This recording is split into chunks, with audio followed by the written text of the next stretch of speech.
इसलिए भाई और बहनों, आने वाले समय के लिए जब गुरुदेव भगवान पृथ्वी पर नहीं रहेंगे संत रूप में, तो उस समय भक्ति मार्ग कैसे चलेगा, आत्माएं कैसे भक्ति करेंगी, आश्रमों में धक्के खाएंगी या क्या होगा, या वर्तमान में सत्सेवकों की तरह ज्ञान को आधार बनाकर इसी प्रकार से भक्ति करेंगे। तो उसके लिए गुरुदेव भगवान कह रहे हैं कि ये दास सतलोक जाने से पहले ऐसी व्यवस्था करके जाएगा, आपको कहीं हांडने की जरूरत नहीं पड़ेगी। और कह रहे घर घर में सीडी होगी, घर घर में डीवीडी होगी, आपको कहीं धक्के खाने की जरूरत नहीं पड़ेगी। जैसे वर्तमान में हम सत्सेवक कहीं भी धक्के नहीं खा रहे, और भगवान की हमारे ऊपर फुल टू फुल रजा है, और आश्रम वालों से लाख गुना अच्छी हम भक्ति कर रहे हैं। तो क्या कह रहे हैं गुरुदेव, ध्यान से सुनिएगा। पुण्यात्माओं, ये ऐसा ज्ञान है सिंपल लैंग्वेज में, बूढ़े तो बूढ़ा कति 70-80 साल का भी इस ज्ञान को समझ जाए। अगर बालक 10 साल का भी इसको ध्यान से सुनेगा तो कति उंगलियां बरटा दूंगा आपके। ज्ञान तो इसलिए बताना जरूरी हो गया कि अज्ञान गणा हो गया, कोई तुम्हें विचलित ना कर दे और ये बात बिगाड़ ना दे, काल का दूत आके। इसलिए नहीं तो फिर 2 अक्षर की बात है, ये ज्ञान है, ये नाम है, ये भक्ति करो, फिर बातें खत्म होगी। ये मर्यादा है। अब जब ये एक रूटीन पड़ जाएगा, फिर सत्संग घर घर में सीडी हो जाएंगी, घर घर में सत्संग सुनियो। ये दास जब सतलोक चला जाएगा, ऐसी व्यवस्था बना के जाओगे कि तांडने की जरूरत ना पड़े तुम, और कई पीढ़ियों तक का मोक्ष होगा आपको। क्या करें गुरुदेव, घर घर में सीडी हो जाएगी, घर घर में डीवीडी हो जाएगी, यानी घर घर में सत्संग हो जाएंगे, कहीं हारने की जरूरत नहीं है। और गुरुदेव करें जब ये दास सतलोक चला जाएगा, ऐसी व्यवस्था करके जाएंगे, आपको कहीं हारने की जरूरत नहीं पड़ेगी। सुन लो, ये मर्यादा है। अब जब ये एक रूटीन पड़ जाएगा, फिर सत्संग घर घर में सीडी हो जाएंगी, घर घर में सत्संग सुनियो। ये दास जब सतलोक चला जाएगा, ऐसी व्यवस्था बना के जाओगे कि तांडने की जरूरत ना पड़े तुम, और कई पीढ़ियों तक का मोक्ष होगा आपको। फिर कोई विचलित करने वाला नहीं रहेगा, ना काल का दूत घुसेगा जो तुम्हें बर्बाद कर दिया, तुम्हारे कोई अज्ञान पैदा कर दिया। ज्ञान नाम की चीज नहीं छोड़ेगी परमात्मा का, ऐसा ज्ञान है ये। हो गया क्लियर? ये वही प्रोसीजर चल रही है वर्तमान में साध संगतियों में, घर घर में। हम सत्सेवक कहीं नहीं धक्के खाते, कहीं हांडने नहीं जाते, कहीं लड्डू जलेबी बर्फी के चक्कर में नहीं जाते, हम कहीं राजनेताओं की रैलियों में धक्के नहीं खाते, और हमारा गुरु हमारे पल पल साथ में, पल पल साथ में ऐसे खड़ा मिलता भगवान। कल पे कारण कौन है, तू कर सेवा निष्काम, मन इच्छा फल देवेगा जब पड़ेगा सतगुरु से काम। घर ही हमारा आश्रम है, और गुरु ही हमारा भगवान है। और गुरुदेव ने इन हिसार जेल से आने वाले सत्संगों में भी कितनी बार हमें बिल्कुल स्पष्ट कर दिया कि घर घर को आश्रम बना दिया, घर घर को आश्रम। सत्सेवकों को देखकर, उनकी भक्ति क्रिया को देखकर परमात्मा कह रहे हैं मेरे बंदी छोड़ने घर घर को आश्रम बना दिया, घर घर को आश्रम। क्या कह रहे हैं परमात्मा? बच्चों, वो ठीक का दिन आ गए, ठीक का दिन। चारों तरफ डंका बोल गया दाता का, डंका। एक समय में 4-5 लाख बच्चे सत्संग सुन रहे। इतना बड़ा हम आश्रम बना कर भी नहीं सुना सकते थे।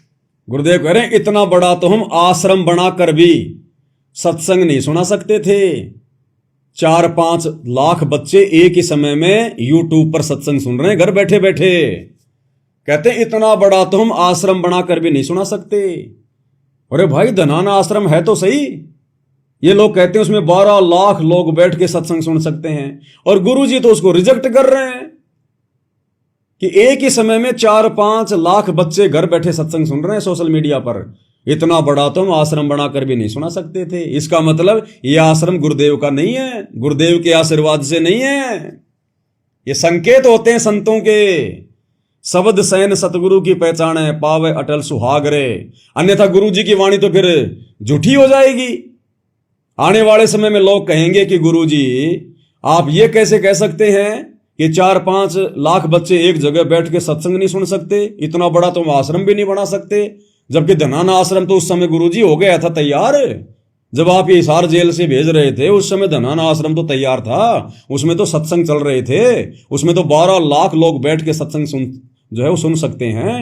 ये कोऑर्डिनेटर चिल्लाते हैं दुनिया का सबसे बड़ा आश्रम, दुनिया का सबसे बड़ा आश्रम। तो ये परम संत है, परमात्मा है, जो वचन निकाल दिया फाइनल। क्योंकि आने वाले समय में अब आवश्यकता पड़ेगी नहीं लोगों को इकट्ठा करके सत्संग सुनाने की। क्या सत्संग सुनाएंगे गुरुदेव? जो सुनाना था सुना तो दिया, डीवीडी में भर दिया, सीडी में भर दिया, मेमोरी कार्ड में भर दिया, यूट्यूब पे है, आने वाले समय में टीवी पे लाइव चलेंगे। तो फिर सत्संग सुनने के लिए कहां जाओगे तुम? गुरुदेव हिसार जेल से बाहर आने के बाद में अब सत्संग करने वाले नहीं है। ये तो कभी कभार परमात्मा कोई दिशा निर्देश देंगे, अब भीड़ इकट्ठा नहीं करेंगे गुरुदेव। अरे मीडिया वाले क्या काम आएंगे? आश्रम के बाहर गाड़ियां खड़ी रहेंगी लाइन लगा के, गुरुजी हमें सत्संग दे दो, हमें सत्संग दे दो। ये लाइव चला करेगा। जैसे अब सारा दिन ये राजनेता बैठ के टीवी रूम में और मुर्गे की तरह डिबेट करते रहते हैं, लड़ते रहते हैं ना। ये आने वाले समय में हर टीवी चैनल पर सतगुरु रामपाल जी भगवान के सत्संग ही सत्संग चलेंगे। अब बताओ, जब घर घर में टीवी, घर घर में मोबाइल, घर घर में सत्संग, तो गुरुजी आश्रम में क्यों बुलाएंगे सत्संग सुनने के लिए? इसलिए तो परमात्मा ने पहले वाले सत्संग में जो आपको सुनाया, क्या कहा गुरुदेव ने? घर घर में डीवीडी हो जाएगी, घर घर में सत्संग हो जाएगा, और ऐसी व्यवस्था करके जाएंगे आपको कहीं हांडने की जरूरत नहीं पड़ेगी। ये परम संत है, एक ही वचन मिलेगा, एक ही वचन। इसलिए वर्तमान में जितने भी सतलोक आश्रम बनाए जा रहे हैं, केवल अपने धार्मिक धंधे के लिए बनाए जा रहे हैं। ये काल बनवा रहा, काल, इस परीक्षा के समय में भक्तों का समय बर्बाद करवाने के लिए, बेचारों का 10वें अंश का पैसा, ज्योति पाठ का पैसा बर्बाद करवाने के लिए, इन पत्थरों में कर्म फुड़वाने के लिए। अन्यथा गुरुदेव भगवान ने तो कह दिया ना। अब देखना क्या कह रहे हैं गुरुदेव। जय बंदी छोड़ घर घर आश्रम बन गया, बंदी छोड़ का घर घर आश्रम बन गया। जब घर घर ही आश्रम बन गया तो और आश्रमों की क्या जरूरत है भाई? सुन लो ध्यान से बच्चों, वो ठीक का दिन आ गए। चारों तरफ डंका बोल गया दाता का। एक समय में 4-5 लाख बच्चे सत्संग सुन रहे। इतना बड़ा हम आश्रम बना कभी नहीं सुना सकते थे। एक बंदी छोड़ सारा संसार आश्रम बन गया। मेरे बंदी छोड़ का घर घर आश्रम बन गया। अपने बच्चों के ऊपर किसी कृपा कर दी मेरे दाता ने। बच्चों फिर क्या बताते हैं बच्चों? वो ठीक, ये परम संत के वचन है। घर घर आश्रम बन गया, सारा संसार आश्रम बन गया। यानी जिस भगत ने नाम दीक्षा ले ली और अपने घर पर परमात्मा का दरबार लगा लिया, अब वो घर घर नहीं है। अगर उस भगत को ज्ञान हो तो वो शमशान घाट नहीं है, अब वो घर आश्रम बन गया। आश्रम, आश्रम। अरे और बहुत जगह परमात्मा ने जिक्र कर रखा है, संकेत कर रखा है परमात्मा ने। लेकिन भगत भाई बहन सत्संग सुनते नहीं, गुरु वचनों पर चलते नहीं। ये देखो 1.5 मिनट का सत्संग। गुरुदेव ने कहा कि भगत का घर ही उसका मिन्नी आश्रम है, मिन्नी आश्रम। और आने वाले समय में इसी प्रकार से भक्ति होगी जैसे वर्तमान में सत्सेवा कर रहे हैं। क्या कह रहे हैं गुरुदेव भगवान? फिर क्या बताते हैं कबीर? राम रटत निर्धन भलो और टूटी घर की छान है, वो सुंदर महल किस काम के जा भक्ति नहीं भगवान।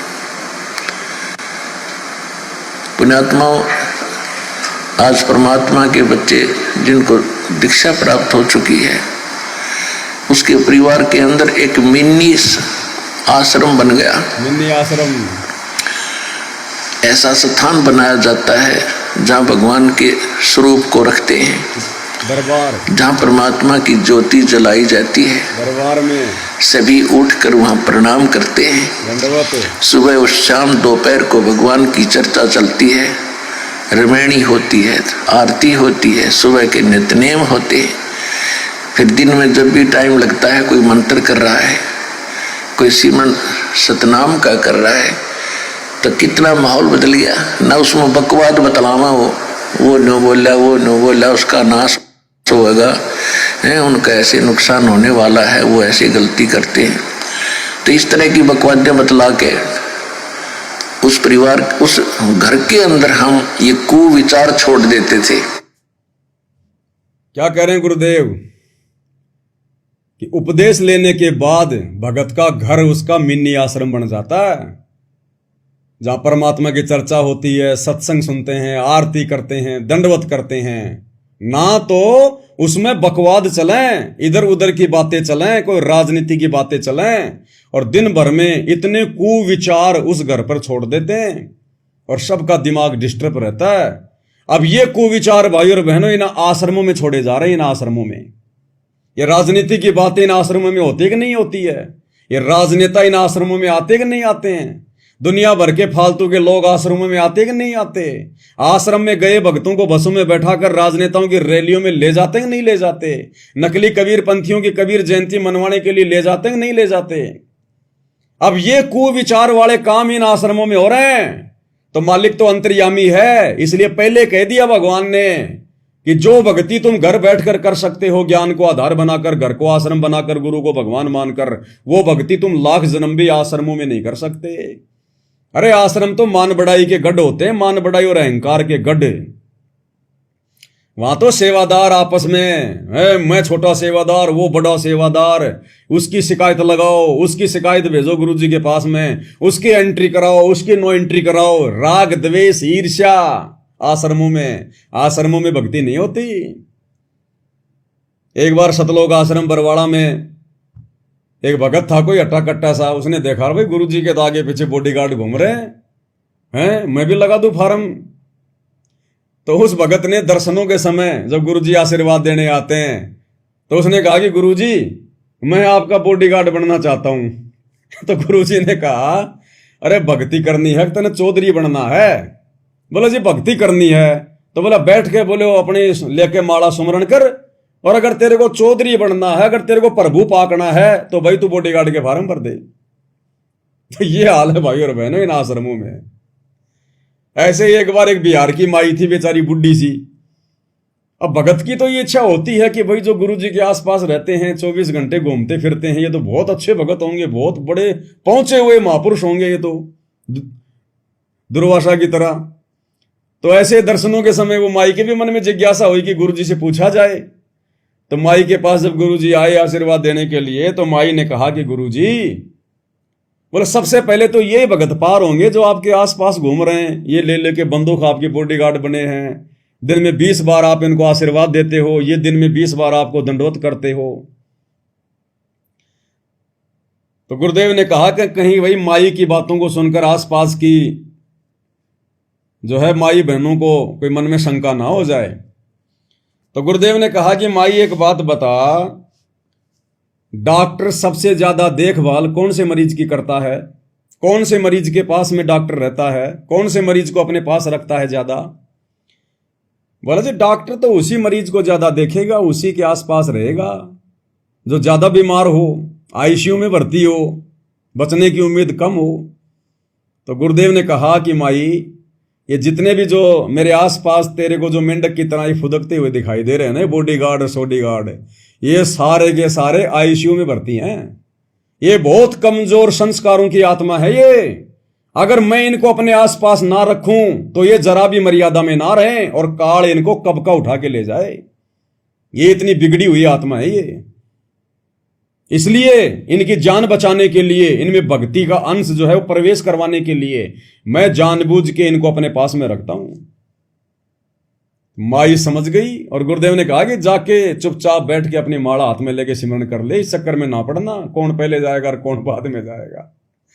तो भाई और बहनों लेना देना कुछ नहीं है, ये भक्ति है ज्ञान आधार की। अगर 1000 किलोमीटर दूर बैठे भगत को भी ज्ञान समझ में आ गया तो परमात्मा घर में उसी समय आके बैठ जाएगा शब्द रूप में, उसी समय।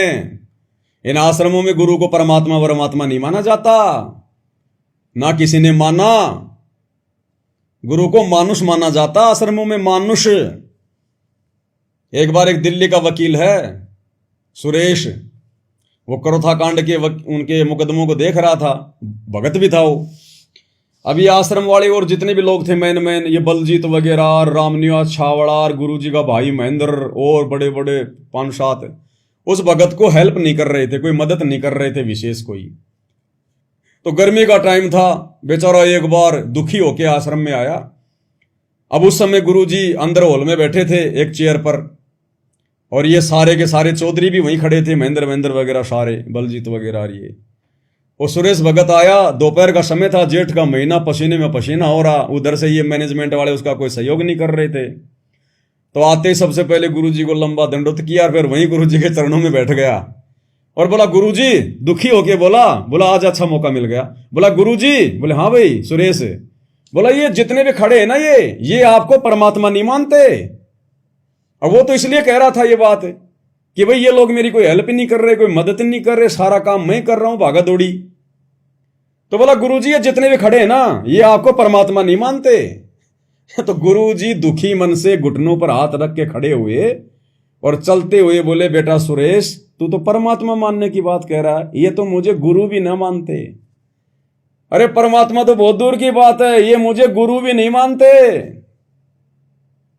भाई और बहनों, ये हाल है इन आश्रमों का, और ये हाल है इन बड़े बड़े सेवादारों का, जिनके पीछे आज आप अपनी मर्यादाएं तोड़ते फिर रहे हो राजनेताओं की रैलियों में।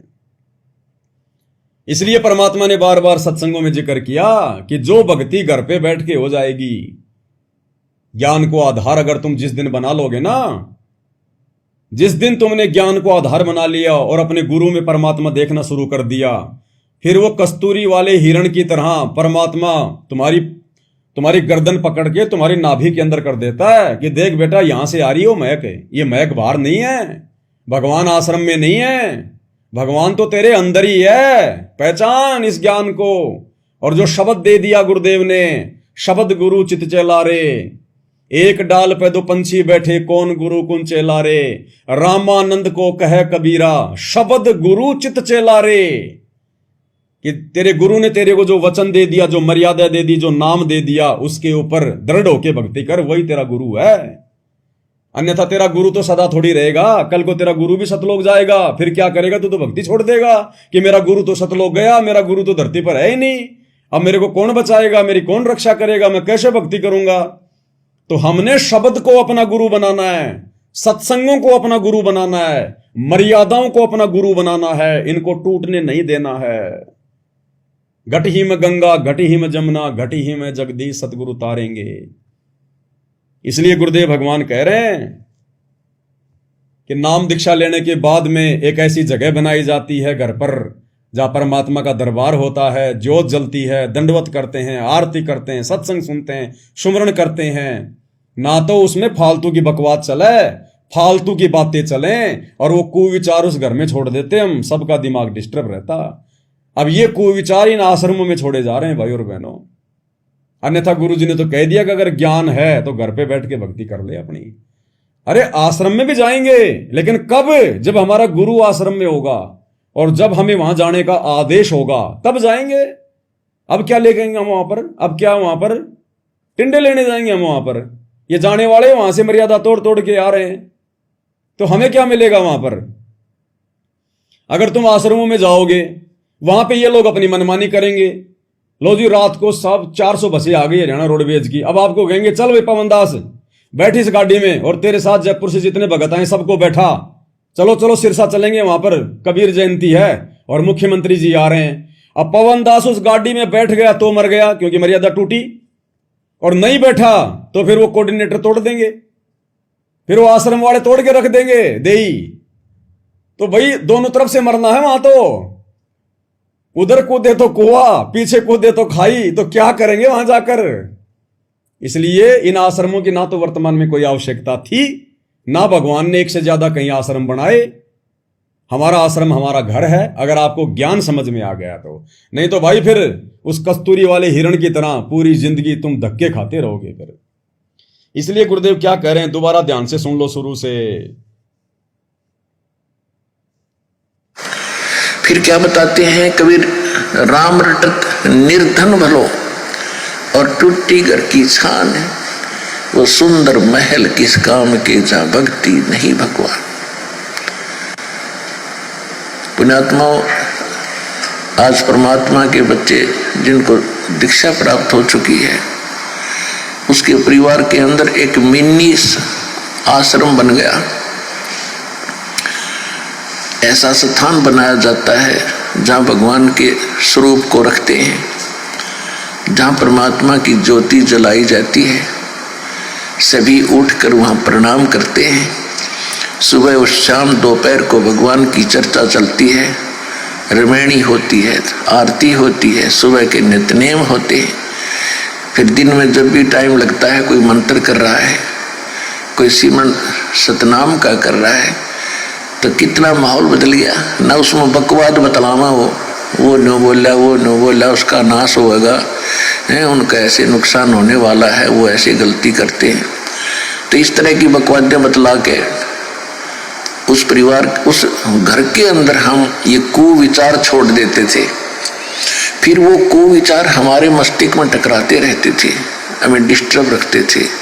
अब बताओ ये कुविचार वर्तमान में कहाँ छोड़े जा रहे हैं? इन आश्रमों में दुनिया भर की भीड़ आ रही है, ना कोई साध संगति, ना कोई ज्ञान चर्चा, ना कोई परमात्मा का सत्संग कोई ढंग से सुनता। वहां कोई खा रहा है, कोई सेल्फी ले रहा है, कोई लेट रहा है, कोई बसों में बैठ के रैलियों में जा रहा है, कोई क्या कर रहा है, कोई कबड्डी खेल रहा है वहां पर।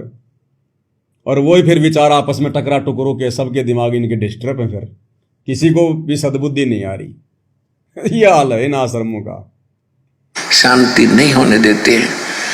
और जब परमात्मा की महिमा और अमृतवाणी जब स्टार्ट होती है तो कुविचार ऊपर चले जाते हैं और सुविचार उस घर में धीरे धीरे स्थापित होने लग जाते हैं। फिर घर में शांति शुरू हो जाती है।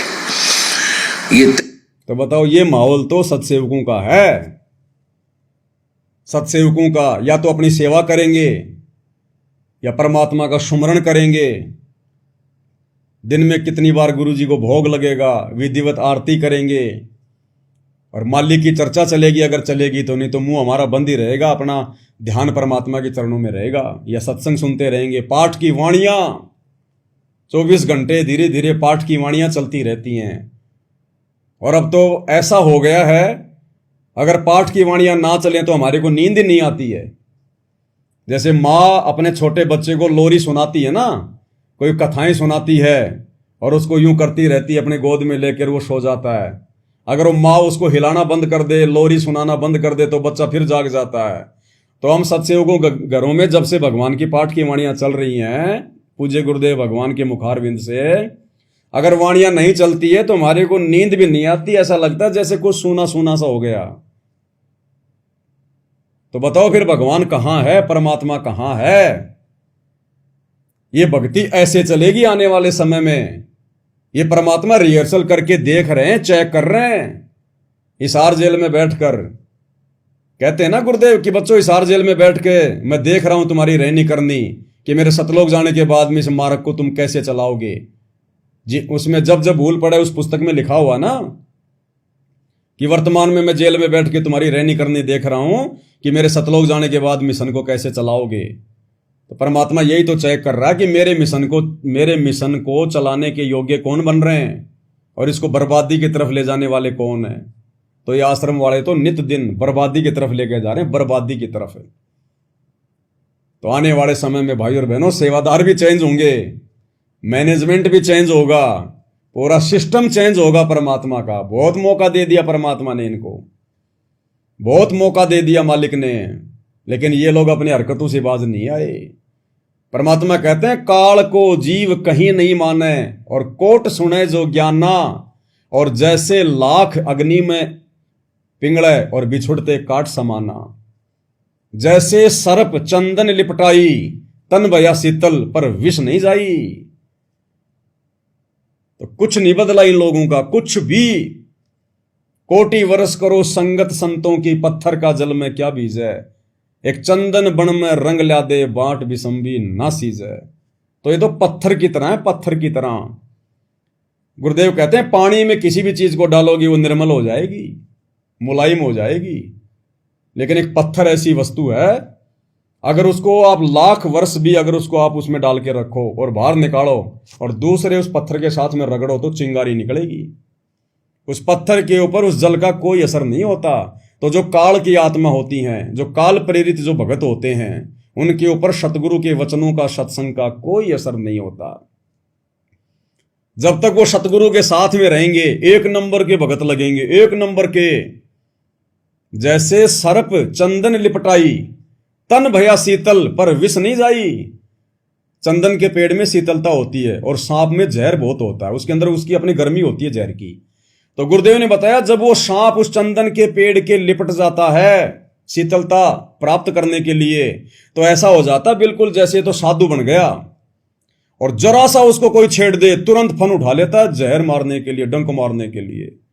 तो परमात्मा कहते हैं जो काल प्रेरित आत्माएं होती है ना, वो सतगुरु के साथ में भी रहते हैं, बड़े अच्छे भगत जो है वो दिखाई देते हैं, सतगुरु के वो इर्द गिर्द रहते हैं, लेकिन वो तो जब तक संत है तब तक तो वो भगत दिखाई देते हैं, शीतल दिखाई देते हैं, और जैसे ही संत से दूर हटेंगे वो का वो जहर उनके अंदर। तो जब तक गुरुजी आश्रम में थे तो ये बॉडीगार्ड, गुरुजी का परिवार हमें बड़े भगत दिखाई देते थे, एक नंबर के। और जैसे ही गुरुजी ने इन लोगों को बरवाला कांड के बाद अपने से दूर किया तो देख लो इन्होंने अपना असली रंग रूप दिखाना शुरू कर दिया। इन्होंने साबित कर दिया कि देख लो हम क्या हैं, हम काल के हैं, काल के। और सारे काम इन्होंने काल वाले किए हैं। राजनीति करना, स्टेडियम बनाना, गुंडों की सीबीआई जांच, जाटों का आरक्षण, अयोध्या में भंडारा, जाटों की धर्मशाला है, परशुराम की जयंती, नेताओं की रैलियां, नकली कबीर पंथियों की जयंतियां, गैंगस्टरों की सीबीआई जांच, दुनिया भर के आडंबर किए इन्होंने, दुनिया भर के जिनका भक्ति मार्ग में कोई लेन देन ही नहीं है।